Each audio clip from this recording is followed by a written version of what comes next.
Et bonjour, tout d'abord, une très très bonne année à vous tous. Que cette année soit emplie de bonheur et de réussite. Alors, qu'est-ce que je vous souhaite pour cette année 2024? Pour cette année 2024, je vous souhaite d'être dans le cœur, de sortir de votre ego, d'intégrer que la matière et l'argent, ce n'est pas la solution à tout.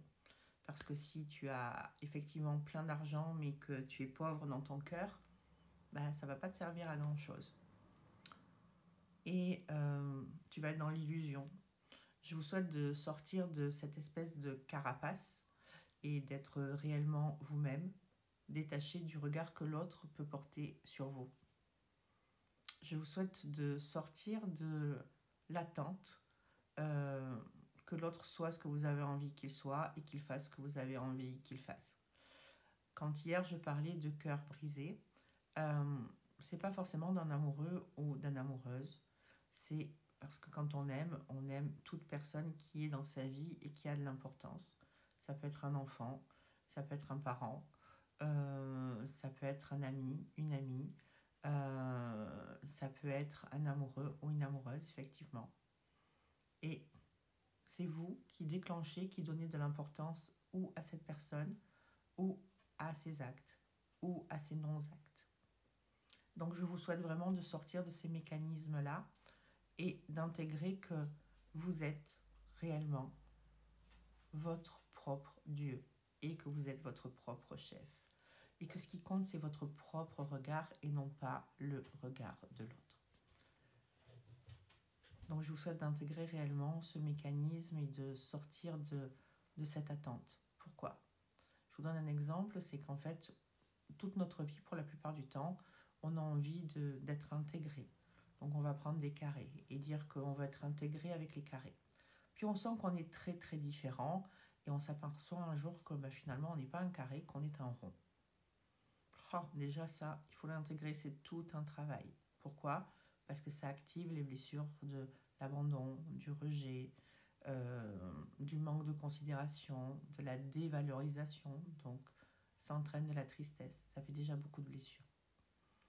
Et puis, dans ta vie, il va y avoir soit des gens de ta famille, ton père, ta mère, ta fratrie, ou tes enfants, ou ton mari, ta femme, et tu vas être convaincu que tu as gagné au loto, c'est un rond. Et oui, c'est probablement un rond. Sauf que ce rond-là n'a pas forcément encore intégré qu'il est un rond et qu'il va absolument continuer à être accepté et à ressembler au carré. Donc ça veut dire qu'il va se conduire comme un carré. Et toi, comme tu es un rond avec les carrés, tu t'entends pas très bien. Ça fait tâche. La communication, la compréhension ne se fait pas vraiment.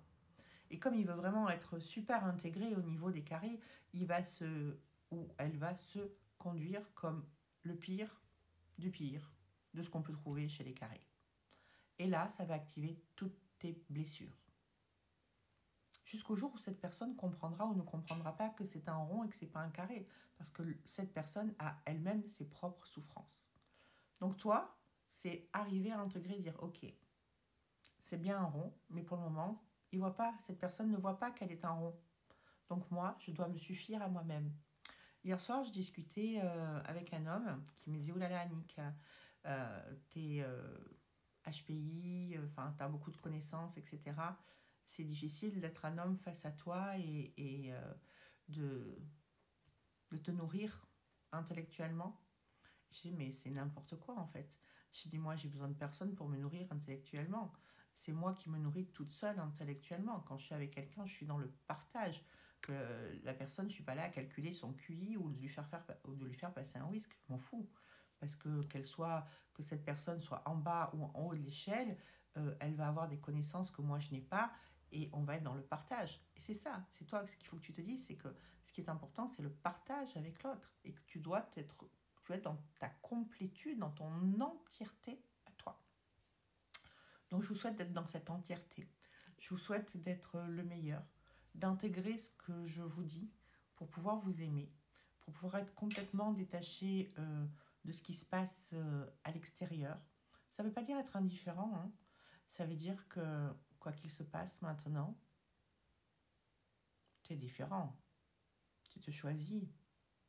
tu connais ta propre valeur et que toute personne dont tu es dans sa vie a de la chance que tu sois dans sa vie. Pourquoi? Parce que la manière dont tu fonctionnes, c'est waouh, c'est nourrissant, c'est apaisant, c'est génial. Alors surtout, toi, là, ne change pas. Reste qui tu es. Par contre, arrête de t'activer des blessures là où il n'y a pas la place. Intègre dès à présent que l'autre, c'est l'autre et que toi, c'est toi. Et que ce qui compte, c'est ton mécanisme à toi.